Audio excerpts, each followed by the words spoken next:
WHSV News 3.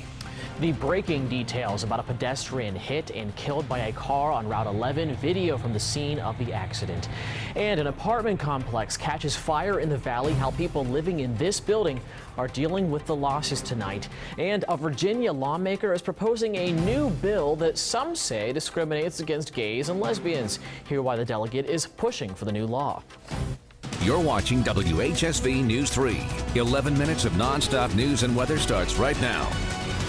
Well, one person is dead after being hit by a car on Route 11 just north of Harrisonburg this evening. Hi, everybody. I'm Channing Frampton in for John Rogers. We start with the breaking details from the streets of Rockingham County.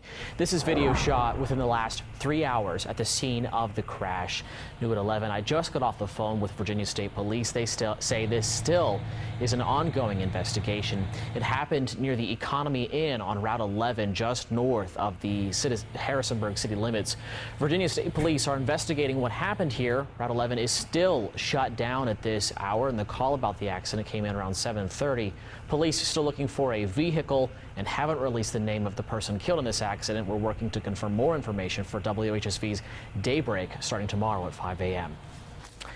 5 people are out of a home tonight after a massive fire in an apartment complex earlier this evening. It's a story I was first to tell you about on WHSV.com. WHSV's Kyrie Stewart is live with the new details outside the Stanton complex. Kyrie, what have you learned since the flames first erupted this evening? Luckily, everybody made it out safely, but earlier this evening, fire crews braved the cold to put out a fire that happened at these townhomes right behind me. You can see where fire ripped through the windows and the doors, something people here said that they've never ever experienced before. I feel real bad. I feel real bad for her. Yeah, she's lost everything. Lost everything. Penny Severs watches as fire crews rush to put out a fire at the Clifton Knolls townhomes in Stanton. 4 different companies responded to the fire at 4:51 Thursday evening. Friends say they're going to band together to help out. Sad. Yeah, it's just sad. But I'm hoping, we're all pitching, everybody will help, and hopefully other people will help as well. Rusty Siren lives across the street and rushed into the flames to make sure his neighbors got out. I just ran over there and said, you got to get out, because I said, I've already called the fire department, but you're not going to save anything. Just come on. Investigators are still working to determine the cause of the fire. Severs and Siren said they plan to pitch in to help their neighbors out and hope you do the same. I hope the community comes together and we all get together and help her. That's what we're supposed to do. Looking out for others in their time of need. Now, those families are currently in the care of the American Red Cross, and you can help them by donating. Find out how by clicking on this story at WHSV.com. Live in Stanton, Kyrie Stewart, WHSV.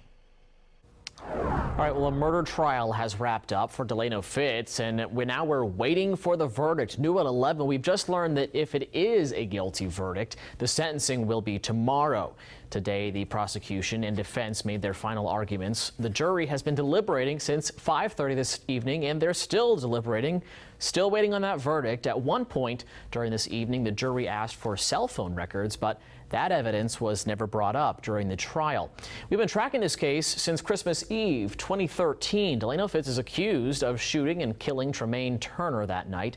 Fitz faces a first-degree murder charge, among other charges, for that shooting. And you can see the whole history of this case and the trial from the past week on your smartphone, tablet, or computer, and get the breaking news when a verdict is finally reached in this case on your smartphone, tablet, or computer through the special page at WHSV.com. And we have new details on a 15-year-old boy who was hit by a car in the valley this afternoon. I checked with Waynesboro police, and they say that the teen is at UVA Medical Center right now recovering from the accident. The accident happened here in Waynesboro in the 400 block of Arch Avenue around 2 this afternoon. Police say the boy ran in front of a car driven by a 53-year-old woman in an area where the speed limit is 25 miles an hour. The boy's injuries are not life-threatening and no charges have been filed. And right now, checking in with First Alert Storm Team meteorologist George Hirschman. George, you said right before we came on the air that the temperature is actually going up, but I can't imagine it's going up very much. Not very much, but a degree or two in the last couple of hours. It seems like a lot tonight, as opposed to cooling off. We're getting a little influx of air from the south. Oh, that's all going to change too. We take a look outside right now on the radar satellite, and you can see we got the cloud cover in place, and we have some snow to the west, western-facing slopes at this point. Might actually be making it to the ground there. A couple of spots in the valley here. Not so sure in that the surface layer is fairly dry at this particular time. And but we do have another Alberta clipper getting ready to move through the area, and that is going to change things for us here. We're going to zoom this out just a little bit further, and you can see some of the activity moving across the Great Lakes and essentially Pennsylvania, but some of that's kind of swinging down in our direction a little bit. Most likely to any precipitation that makes it to the ground in our area is going to be to the north, northern Shenandoah, Page County, up in Frederick County, and to the west, Potomac Highlands, those particular areas, and certainly not looking for a whole lot tonight at all, if any. Few flurries tomorrow, a definite possibility.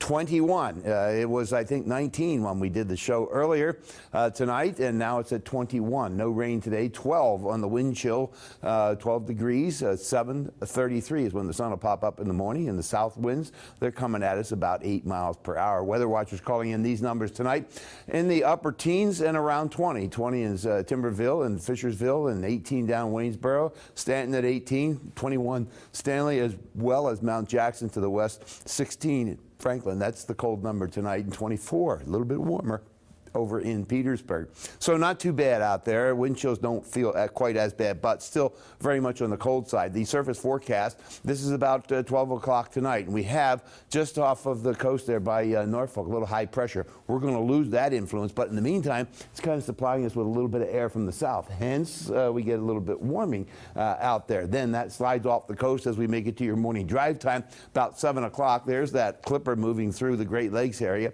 and from that, we have a cold front that'll move through the area tomorrow about midday.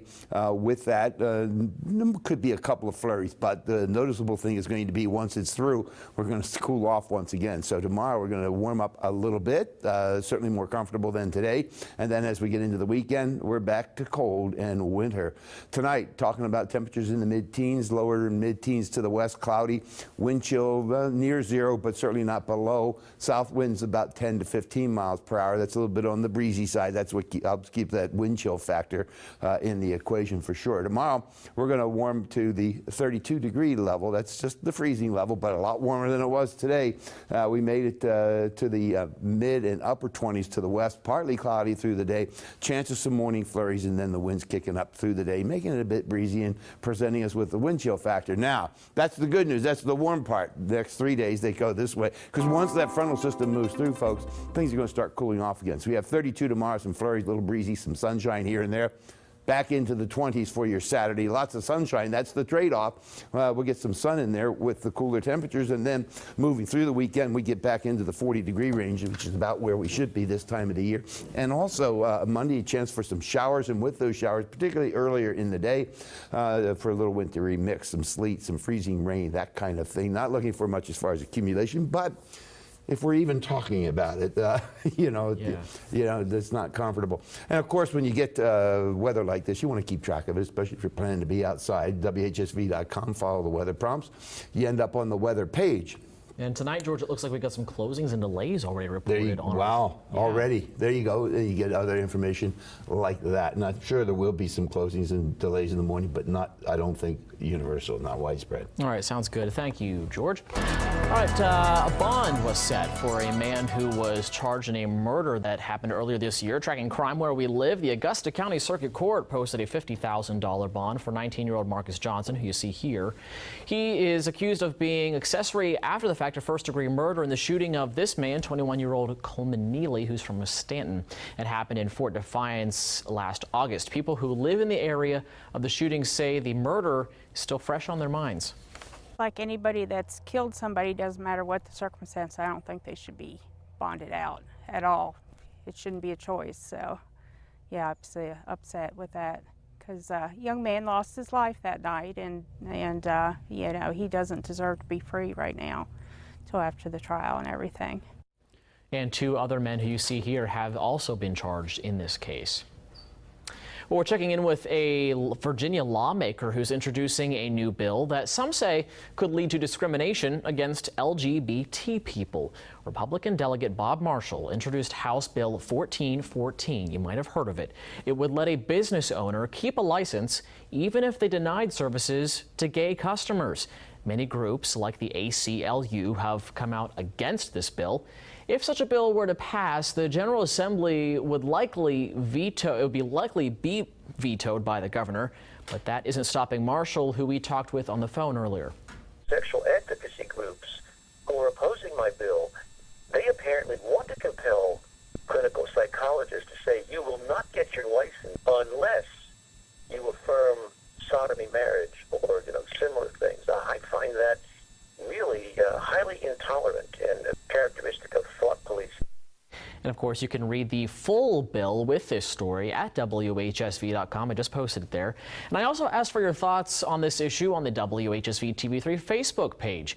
Here's some feedback we're getting. New at 11, Zach Nicholson writes, a business should have the right to serve who they wish. In my opinion, gay or lesbian or Christian, atheist, whatever, their money is as green as the next person. Meanwhile, Sarah Ray says it is absolutely absurd. Just because one politician doesn't support the LGBT community doesn't mean the governor will approve it. Virginia is for lovers, and if this were to pass, I feel a lot of people would move.